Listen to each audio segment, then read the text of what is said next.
The rain fell hard that evening, creating a wall of water that made it nearly impossible to see more than a few feet ahead. Darnell gripped the steering wheel of his old car tighter, leaning forward as he squinted through the windshield. The wipers could barely keep up with the downpour, squeaking across the glass in a rhythm that matched his growing headache. Darnell Jackson was not having a good day. Earlier, his office landlord had given him the final warning about overdue rent. 3 months behind now, and the threat of eviction hung over his small tech company like the dark clouds above. At 34, he had the impressive title of CEO, but his bank account told a different story. The dream of building something meaningful from nothing was starting to feel like just that, a dream. Just need to make it home, he muttered to himself, watching the gas needle hovering dangerously close to empty. His phone buzzed with another call from a bill collector, which he ignored. That problem could wait until tomorrow at least. That's when he saw her. A lone figure standing on the roadside, completely soaked, with one arm raised in the universal sign for a ride.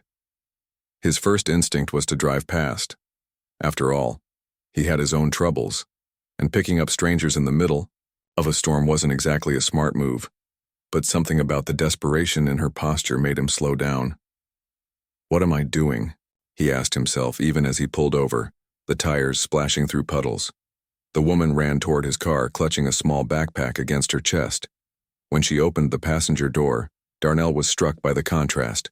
Despite being drenched, everything about her screamed money. Her haircut, her watch, even the way she carried herself as she slid into the seat.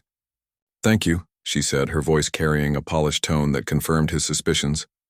"I wasn't sure anyone would stop in this weather." "Where you headed?" Darnell asked, pulling back onto the empty highway. The woman hesitated. "Just a beat. Too long." "North. Wherever you're going is fine for now." Darnell noticed how she checked the rearview mirror, how her shoulders tensed when a pair of headlights appeared behind them. "Interesting. I'm Darnell," he offered, turning the heater up. The car made an unhealthy rattling sound in response. "Alexandra?" she replied, then quickly added, "But friends call me Alex." Darnell doubted that was her real name, but he didn't push. Everyone had their secrets. His car made another concerning noise, and he tapped the dashboard like it was an old TV that needed adjusting. "Your car seems—" Alex trailed off, politely not finishing the sentence. Darnell laughed, a genuine sound that briefly lightened the atmosphere. "On its last leg?" "Yeah, I know. But it's gotten me this far." "You're not worried about it breaking down?" "I worry about a lot of things these days. This old car is actually pretty low on the list." He hadn't meant to sound so honest, but something about the strange situation made it easy to talk. As they drove through the storm, Darnell found himself sharing more than he'd planned. He told her about his company, how he'd built it from nothing after college, the initial success, and now the struggle to keep it alive. "It's a platform to help people, in neighborhoods like where I grew up," he explained, passion creeping into his voice despite his exhaustion. "Banks don't want to give loans to people without perfect credit, but without loans, how do they ever build credit? It's a cycle that keeps communities down." Alex listened with surprising interest, asking smart questions that showed she understood business and finance at a level most people didn't. "So what happened?" she asked. "The idea sounds solid." Darnell sighed. "Money happened. Or lack of it. Turns out investors aren't lining up to back a company run by a guy from the East Side with no connections. They smile, they nod, they say, 'We'll be in touch,' and then nothing." Lightning flashed, illuminating Alex's face, thoughtful, calculating. She quickly looked away when she caught him noticing. "What about you?" Darnell asked. "Most people, standing in the rain, don't wear watches worth more than my car." Alex touched her wrist self-consciously, as if just remembering the expensive accessory. "It's complicated." "Isn't everything?" Darnell replied. As they continued down the dark highway, the rain finally began to ease. Darnell's gaslight came, on glowing orange and warning. "I need to stop soon," he said, spotting a sign for a gas station and motel coming up in 5 miles. "And honestly, I can't drive all night. I was planning to crash at that motel up ahead." "That's fine," Alex said. then added hesitantly, "I can pay for the rooms." Darnell raised an eyebrow. "Rooms plural? So you're staying too?" "If that's okay. I need to figure some things out before I continue." The small roadside motel appeared ahead, its neon vacancy sign flickering in the night. As Darnell pulled into the parking lot, a news alert flashed on his phone. He didn't read it, but Alex's eyes caught the headline, "Wife of tech billionaire Richard Porter missing, suspected of embezzlement." Her face went pale, but Darnell didn't notice as he turned off the engine. "Home sweet home for the night," he said, gesturing to the rundown motel. The check-in clerk barely looked up from his magazine as Alex paid cash for 2 rooms. When he handed over the keys, Darnell noticed how Alex's hand trembled slightly. "You, okay?" he asked as they walked toward their rooms. "Just tired," she said. "It's been a long day. Tell me about it," Darnell agreed, unlocking his door. "Get some rest. Tomorrow has to be better, right?" Alex gave him a smile that didn't reach her eyes. "I hope so." As she closed her door, Darnell couldn't shake the feeling that he'd just gotten involved in something much bigger than giving a stranger a ride. His phone buzzed again, his last investor backing out. He turned it off without reading the full message. Inside her room, Alex pulled out her burner phone and checked the secure accounts one more time. $47 million, safely transferred. Evidence of her husband's crimes encrypted and ready. If she could just make it to the federal offices before his security team found her. Neither of them slept much that night. A broke CEO and a millionaire on the run, separated by a thin motel wall, both wondering what tomorrow would bring. Morning light filtered through the thin curtains of the roadside motel. Darnell woke up with that moment of confusion that comes from sleeping in an unfamiliar bed. The events of yesterday rushed back. The rainstorm, the strange woman he'd picked up, the hitchhiker who seemed so out of place. He checked his phone, which he'd finally turned back on. 27 missed calls and a string of increasingly desperate texts from his business partner, Tony. Darnell sat on the edge of the bed and called him back, bracing himself for bad news. "Where have you been?" Tony's voice was strained. "Lawrence, pulled out. All the money. Gone." Darnell closed his eyes. Lawrence was their final investor. The last hope for keeping the doors open. Did he say why? Same old story. Too risky, not enough track record, blah blah. You know what it really means? They don't trust us to succeed. After promising Tony he'd figure something out, Darnell hung up and stared at the water stain on the ceiling. 6 years of work. His mother's house mortgaged as collateral. 12 employees about to lose their jobs. All of it crumbling. A soft knock at the door pulled him from his thoughts. Alex stood there looking remarkably put together, despite yesterday's ordeal. Her hair was neatly combed and she'd somehow managed to make her wrinkled clothes look presentable. "There's a diner next door," she said. "I thought you might want breakfast before we get back on the road." The diner was nearly empty, just a couple of truck drivers at the counter and an elderly couple in a booth.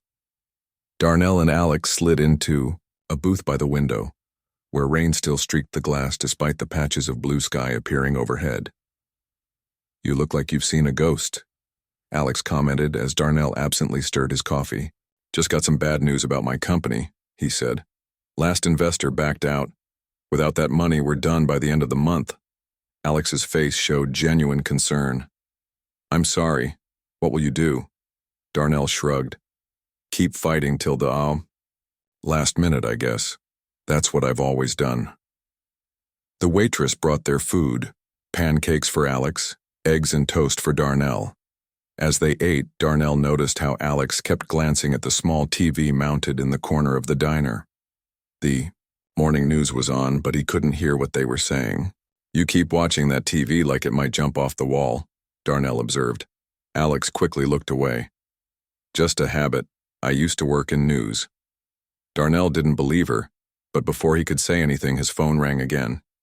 He excused himself and stepped outside to take the call. When he returned, Alex was staring intently at her own phone, her face pale. "Everything okay?" he asked. She nodded too quickly. Fine. Do you mind if I ask what your company actually does? You mentioned something about loans yesterday. Grateful for the change of subject, Darnell explained his vision in more detail. It's called Community First Finance. We connect people who need small loans with community-based lenders, people who can't get bank loans but need money to fix their car so they can get to work or pay medical bills or start a small business. And traditional investors don't see the value. They see the value, but not the profit. Or they think people from certain neighborhoods are too risky. Darnell pushed his half-eaten food away. What they don't understand is that when people have skin in the game, when it's their own community, repayment rates are actually higher than traditional banks. Alex listened intently, asking thoughtful questions about his business model, projections, and challenges. Her questions were surprisingly specific and knowledgeable. You know a lot about finance for someone who worked in news, Darnell said. A small smile played at her lips. I've had various jobs. As they continued talking, Darnell couldn't help but feel a connection forming. Despite their obviously different backgrounds, there was something about Alex that felt genuine. Behind her polished exterior was someone who seemed to understand struggle, even if she hadn't lived it the way he had. When they returned to their rooms to check out, Darnell overheard Alex's hushed voice through the thin wall. She was on her phone, speaking urgently. I need more time, she was saying. The account transfers will be flagged if we move too quickly. Curious and increasingly suspicious, Darnell turned on the TV in his room and flipped to a news channel. It didn't take long to find what he was looking for. There on the screen was a photo of Alex, though the caption called her Elizabeth Porter, alongside her husband, tech billionaire Richard Porter. The headline read, Search continues for missing wife of tech mogul, $500,000 reward offered. The reporter explained that Elizabeth Porter was wanted for questioning regarding $47 million missing from her husband's company accounts. Richard Porter claimed his wife had stolen the money and fled, possibly with a male accomplice. Darnell turned off the TV just as Alex, or Elizabeth, knocked on his door. When he opened it, their eyes met, and he could tell immediately that she knew he'd seen the news. I can explain, she said quietly. Darnell leaned against the doorframe. You'd better, starting with your real name. They sat at the small table, in his room, and Elizabeth told him everything. How she'd discovered her husband's massive fraud scheme that had cheated thousands of people out of their retirement savings. How she'd spent months gathering evidence, secretly copying files and records. How she'd transferred some of the money to offshore accounts not to steal it, but to keep it safe from her husband, who was planning to disappear with all of it.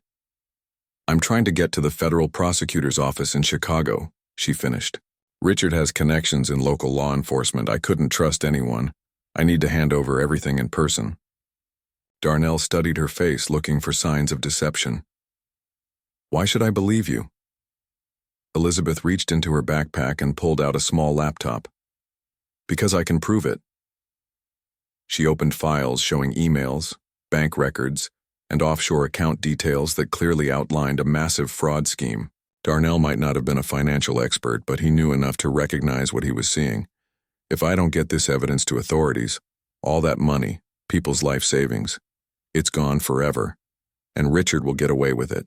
And you picked me, a complete stranger, to help you? Elizabeth shook her head. I didn't pick anyone. I was running and you stopped. But now I'm asking, will you help me get to Chicago? Darnell looked out the window at his beat-up car. Getting involved with this woman could be dangerous. His company was falling apart. He had his own problems to solve. But something about her story rang true. And if there was one thing that drove him, it was fighting against powerful people who took advantage of those who couldn't fight back. When do we leave? He asked. The relief on Elizabeth's face was immediate and genuine. Neither of them knew then that Richard Porter's head of security was already checking motels along the highway, just 2 hours behind them. They left the motel in a hurry, tossing their few belongings into Darnell's car. The morning sun had broken through the clouds, but neither of them felt the warmth. Elizabeth kept checking her phone, while Darnell tried to process everything she had told him. A billionaire's wife on the run, Millions of dollars at stake, and now he was involved. "We need to stop for gas," Darnell said, eyeing the gauge that had been on empty since the night before. "There's a station about 10 miles up." Elizabeth nodded, her eyes scanning the road behind them. "Do you think anyone at the motel recognized me?" "Doubt it. That clerk barely looked up from his magazine." Darnell glanced at her. "But we should probably be more careful from now on." The gas station was small, just 4 pumps and a convenience store with a bored-looking cashier visible through the window. Darnell pulled up to a pump while Elizabeth stayed in the car, a baseball cap pulled low over her face. As Darnell filled the tank, a police cruiser pulled into the station. His heart rate jumped, but he forced himself to act normal. The officer stepped out and walked toward the store, then paused, looking at Darnell's car with interest.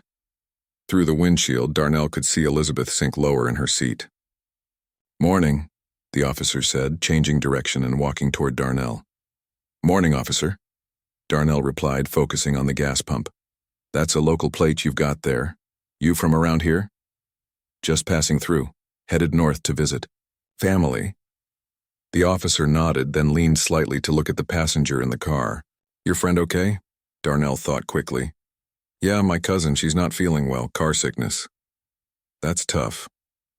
The officer looked like he was about to say something else when his radio crackled. He hesitated, then asked, "You folks haven't seen anything unusual on the road, have you? We're looking for a woman, might be traveling with a male companion." Darnell shook his head. "Haven't seen much of anybody. Roads are pretty empty after that storm." "Well, if you do see anything, give us a call."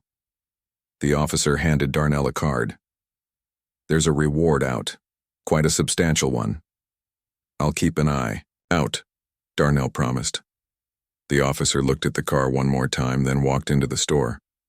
Darnell finished pumping gas and got back in the driver's seat. "We need to go now," he said quietly. "He's looking for me," Elizabeth whispered, her face pale. "Yes, but he doesn't know it's you, not yet." Darnell started the car. "But we should get moving before he comes back out and thinks more about it." They pulled out of the gas station, Darnell driving exactly at the speed limit. In the rearview mirror, he could see the officer come out of the store and watch them leave. "That was close," Elizabeth said when they were a few miles down the road. "Too close. He didn't seem sure it was you, but he was definitely suspicious." Darnell gripped the steering wheel tighter. "Want to tell me about this reward he mentioned?" Elizabeth sighed. "Richard's offering $500,000 to anyone who helps find me. It's all over the news." $500,000, Darnell repeated. The amount hung between them in the car. More money than he'd ever seen, enough to save his company. "I know what you're thinking," Elizabeth said. "That's a lot of money. It's enough to keep 12 people employed, enough to save my mother's house." Darnell's voice was level. "Enough to change everything." They drove in silence for several miles, the unspoken question filling the car. Would he turn her in? "I wouldn't blame you," Elizabeth finally said. "You don't know me. You don't owe me anything." Darnell shook his head. "I'm not going to turn you in." "Why not?" "Because I believe you." He glanced at her briefly. "And because some things matter more than money." The tension in the car eased slightly, though the danger surrounding them hadn't changed. They continued driving, taking back roads, when possible, avoiding major highways where police might be watching. By mid-afternoon, they stopped at a small diner for a late lunch. They sat in a corner booth, far from windows, both exhausted from the constant state of alert. "We have a problem," Elizabeth said quietly, looking at her phone.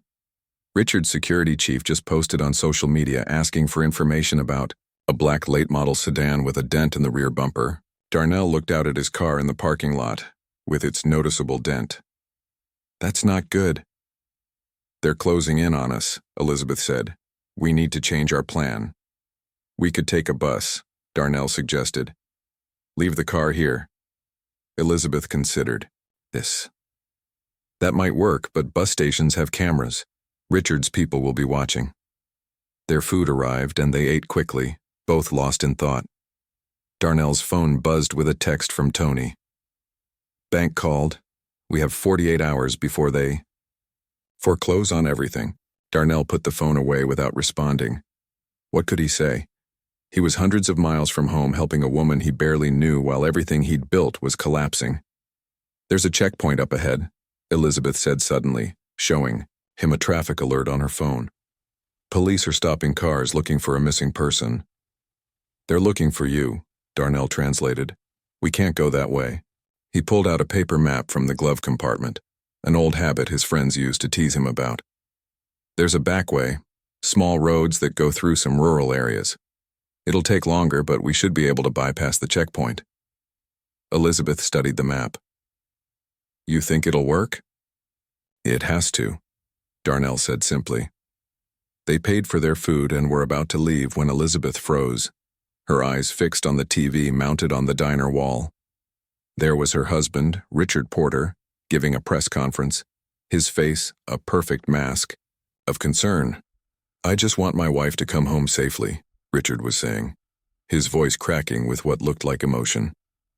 Elizabeth, if you're watching this, please come back. Whatever is wrong, we can fix it together. Darnell watched Elizabeth's reaction, the tightening of her jaw, the slight tremble in her hands. He's good, she whispered.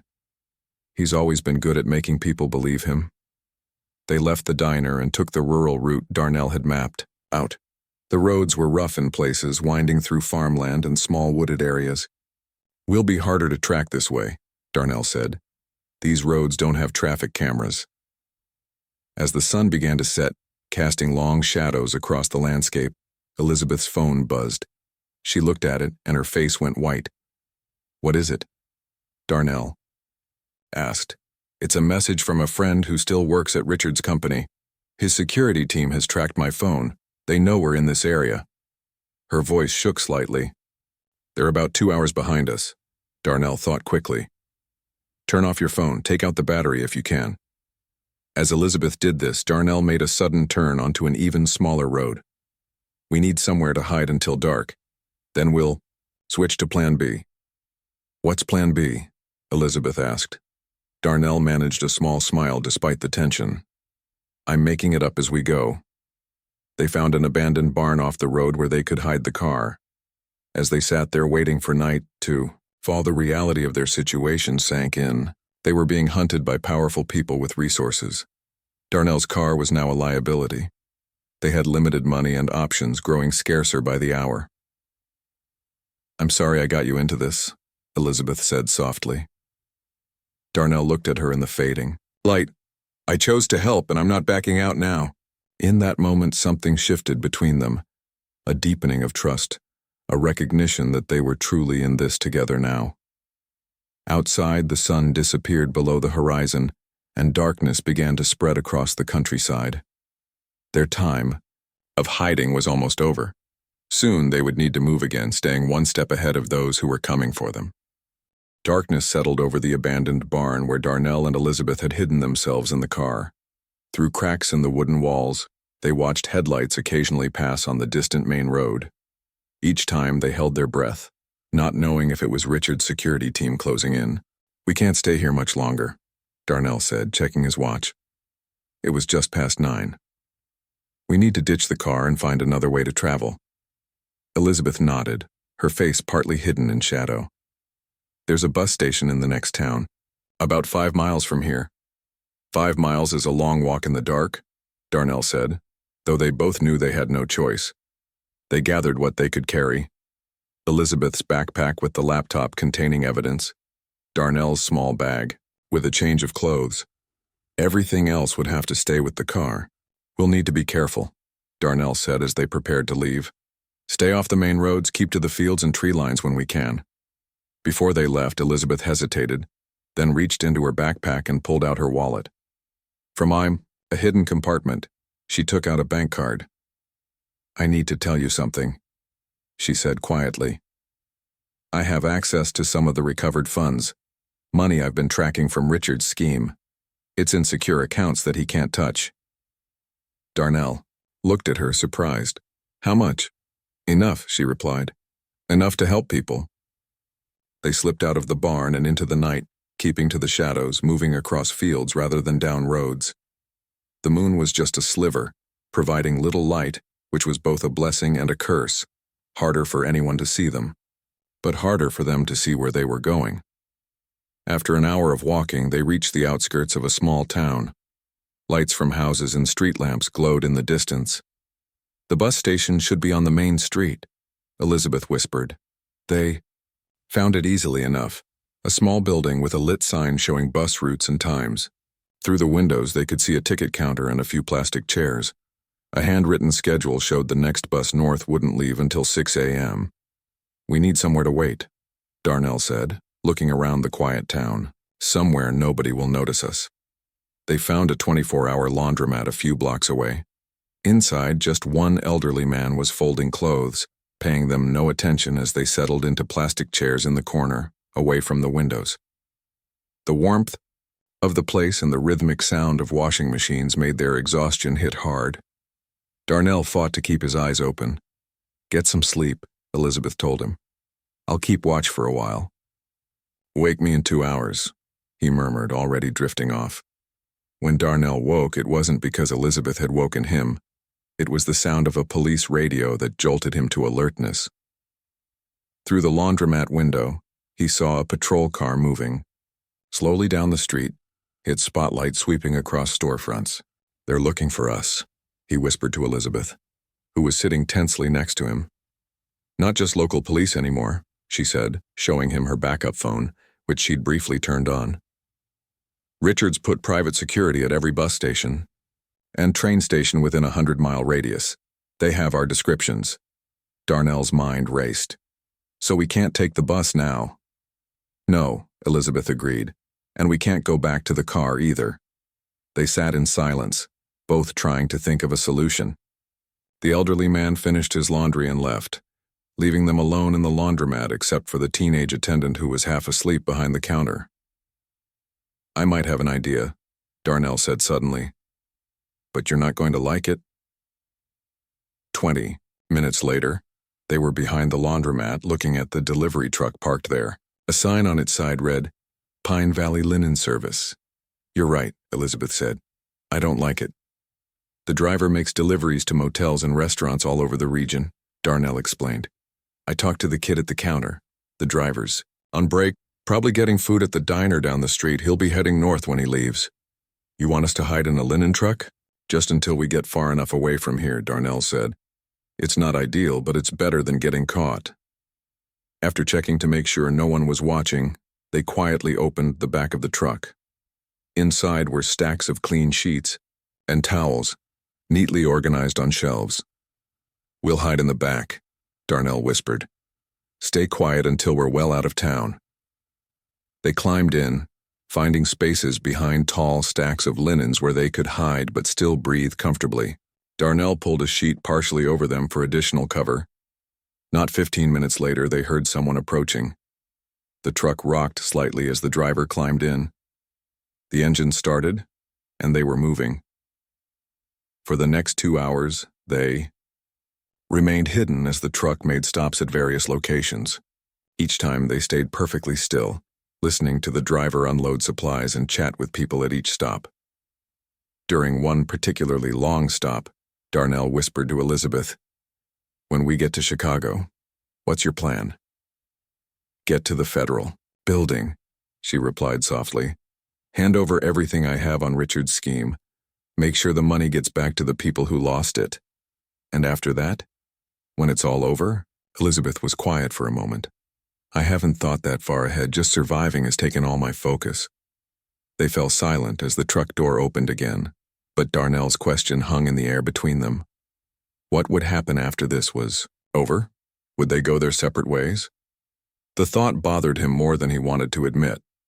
As the truck continued its journey, Elizabeth surprised him by asking, What about your company? If you had the funding you needed, what would you do first? Despite their circumstances, Darnell smiled in the darkness. Rehire my team. They believed in the vision when nobody else did. They deserve to see it succeed. Tell me more about them, Elizabeth encouraged. For the next hour, as the truck rumbled along dark highways, Darnell told her about his small team, how Tony had been his friend since college, giving up a corporate job to join the startup, how Ling had coded their platform mostly at night while working a day job to support her family, how Darnell's cousin had managed their tiny office, making one coffee pot last all day because they couldn't afford more. You really care about them, Elizabeth observed. They're like family, Darnell admitted. Letting them down is the hardest part of all this. The truck came to another stop and they fell quiet again. This time, after the driver left, Elizabeth reached into her bag and took out her laptop. I want to show you something, she whispered. She opened a secure browser and logged into a banking site. Darnell's eyes widened as he saw the figures on the screen. This is one of the accounts where I've secured funds from Richard's scheme, she explained. I was thinking, your platform helps people get access to loans they wouldn't otherwise get, right? Darnell nodded, not sure where she was going with this. What if some of this money became the seed funding for those loans? Elizabeth suggested. Not as charity, but as an investment in your company. A legitimate investment that could help your platform grow while helping the communities you want to serve. Darnell stared at her. You're serious?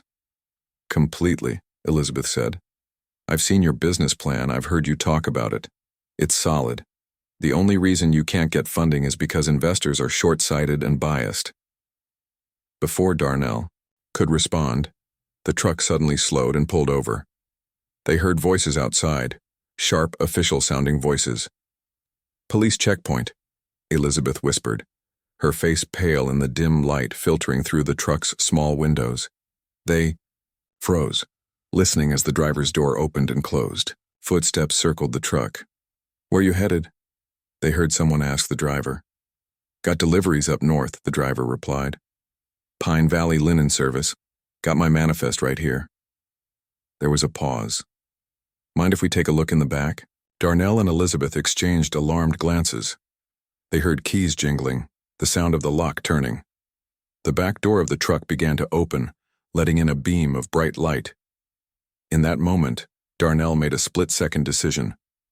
He squeezed Elizabeth's hand once, a silent message, then slipped deeper behind the stacks of linens, pulling a sheet completely over himself. Elizabeth understood immediately. They couldn't both hide effectively. One of them needed to create a diversion so the other could continue the journey. As the door opened fully and a flashlight beam swept across the interior of the truck, Darnell held his breath, hidden completely from view. The next few moments would determine everything. The beam of the flashlight swept across the inside of the linen truck, illuminating stacks of clean sheets and towels. Darnell stayed perfectly still beneath his covering, hardly daring to breathe. He couldn't see what was happening, but he could hear everything. Step out of the vehicle, ma'am, came the officer's voice. Is there a problem? Elizabeth asked, and Darnell was impressed by how calm she sounded. We're looking for someone. Can I see some ID? There was a pause. Darnell knew Elizabeth didn't want to show her real ID. It would give her away instantly. I seem to have left my wallet at the last stop, she said. I'm just hitching a ride with my friend here. He delivers linens to hotels. That right? The officer asked, presumably looking at the driver. Yeah, the driver said, sounding confused but going along with it. She's a friend of my cousin. Needed a ride up north. Another pause. Darnell's heart was pounding so hard he was sure they could hear it. What's your name? The officer asked Elizabeth. Linda, she replied without hesitation. Linda Brown. The officer was quiet for a moment, and Darnell could picture him comparing Elizabeth to whatever description he had been given. Mind if I take a look at what else you're carrying back here? The officer asked. Not at all, came the driver's voice. Just linens for the Pine Valley Inn and a couple of other spots. Footsteps approached Darnell's hiding spot. He pressed himself deeper into the corner, trying to become one with the stacks of sheets. The flashlight beam passed just inches from his face, then moved on. All right, you can go, the officer finally said. But keep an eye out for a woman and man traveling together. There's a reward for information leading to their location. Will do, officer, the driver replied. Darnell heard the truck door close, and a few moments later the engine started again. They were moving. He waited several minutes before carefully pushing aside his covering. Elizabeth was sitting on a box. Nearby, her face pale but composed. "That was close," she whispered. "Too close," Darnell agreed. "Why didn't you hide?" "They would have searched more thoroughly if they thought we were hiding something," she explained. This way they saw what they expected to see, just a delivery driver with a passenger. Darnell shook his head in admiration. "Quick thinking." "I've had to learn to think on my feet these past few weeks," Elizabeth said with a small smile. That didn't reach her eyes. They continued the journey in relative silence, both lost in thought. After about an hour, the truck came to another stop. "This is Pine Valley Inn," Elizabeth whispered. "We should get out here. We're about 50 miles from Chicago now." They waited until the driver had gone inside with a stack of linens, then slipped out of the truck and into the night. The hotel was just off the highway with a brightly lit gas station and convenience store across the road. "We need a new plan to get to Chicago," Darnell said as they walked toward the gas station. Elizabeth nodded. "And we need to hurry. Once Richard's people figure out we're no longer in that town, they'll widen their search." Inside the convenience store, they bought coffee and sandwiches with some of Elizabeth's remaining cash. The television behind the counter was showing the late news, and suddenly Elizabeth's face appeared on the screen. Darnell nudged her, and she pulled her cap lower over her face. "The search continues for Elizabeth Porter," the newscaster was saying. "Her husband, tech billionaire Richard Porter, has increased the reward to $1 million for information leading to her safe return." "1 million," Darnell whispered as they quickly left the store. "He's getting desperate." "He knows I'm getting close to exposing him," Elizabeth said. "We need to get to Chicago as soon as possible." They spotted a rideshare driver dropping off a passenger at the hotel. Elizabeth approached him. "Excuse me," she said. "My husband and I need to get to Chicago tonight. Our car broke down. Could you help us?" The driver looked hesitant. "That's a long trip and it's late." "We'll pay double your normal rate," Elizabeth offered. 20 minutes later, they were on the highway, headed toward Chicago in the back seat of the rideshare car. The driver, a friendly man named Hank, chatted about the weather and local sports teams, seemingly oblivious to who his passengers might be. As the city lights of Chicago appeared on the horizon, Darnell felt a mix of relief and anxiety. They were almost there, but the hardest part was still ahead.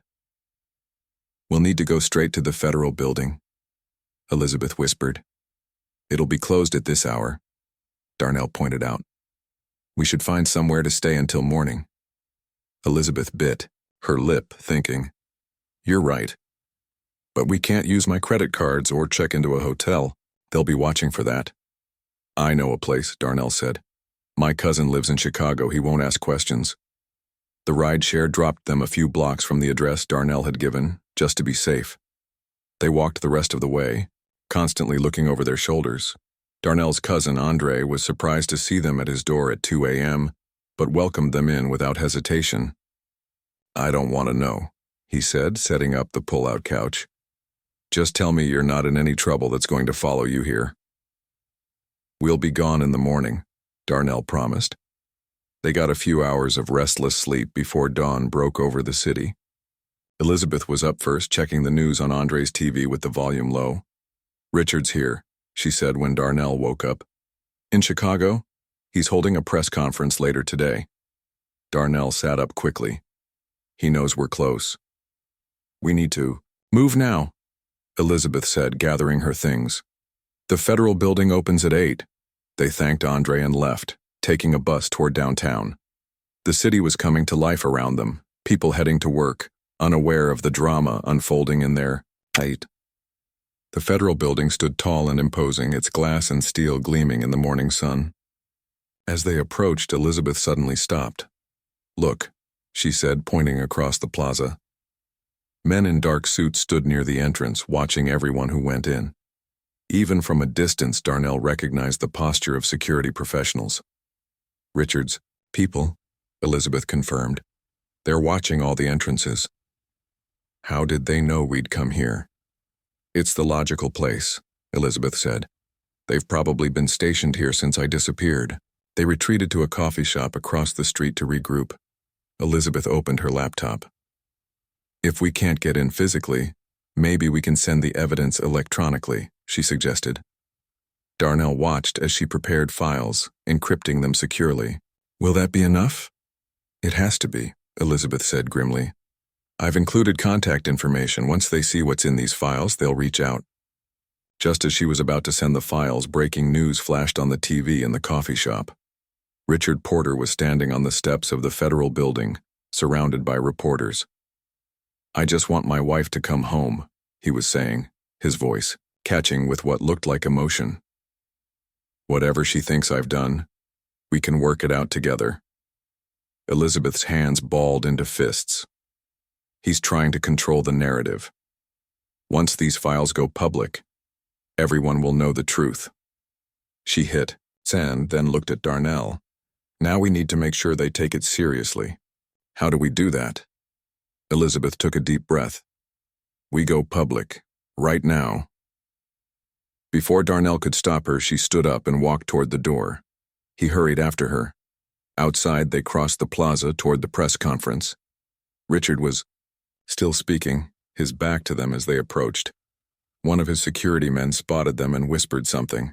Richard turned, his practiced smile faltering as he saw Elizabeth. Elizabeth, he said, recovering quickly. Thank God you're safe. The reporters turned, cameras swinging toward Elizabeth. Flashes went off, capturing the moment. I'm not coming. Back, Richard, Elizabeth said clearly, her voice carrying across the plaza. I've sent evidence of your fraud to the federal prosecutor. It's over. Richard's face hardened. I don't know what you think you have, but you're confused, darling. You need help. The offshore accounts, the stolen retirement funds, I have documentation for all of it, Elizabeth replied. The cameras were rolling, capturing every word. Richard gestured subtly, and his security team started moving toward them. Darnell stepped forward, putting himself between Elizabeth and the approaching men. You might want to reconsider, Darnell said, holding up his phone. I'm live streaming this to thousands of followers right now. It was a bluff. He had maybe a few hundred followers, but it worked. The security men hesitated. At that moment, federal agents emerged from the building, moving purposefully toward the group. Richard Porter, one of them said, we need you to come with us. We have some questions about the files we just received. The look on Richard's face was one Darnell would remember for a long time. Shock, anger, and the dawning realization that his carefully constructed world was crumbling. 6 months later, Darnell sat in his new office looking out over the city. On his desk was a framed newspaper headline. Tech billionaire sentenced for massive fraud scheme. Wife hailed as whistleblower. Elizabeth, now going by Liz, walked in with 2 coffee cups. The new funding came through, she announced. We can expand to 5 more cities. Community First Finance was now one of the fastest-growing financial inclusion platforms in the country. With Liz as CFO and Darnell as CEO, they had built something remarkable from the ashes of their shared ordeal. Who would have thought, Darnell said, that picking up a hitchhiker would change everything? Liz smiled. Best decision you ever made. As they looked out at the city together, Darnell reflected on their journey. From that rainy night to this sunny morning, they had traveled much further than just the miles on the road. They had found purpose, justice, and each other, proving that sometimes the most unexpected encounters can lead to the most extraordinary destinations.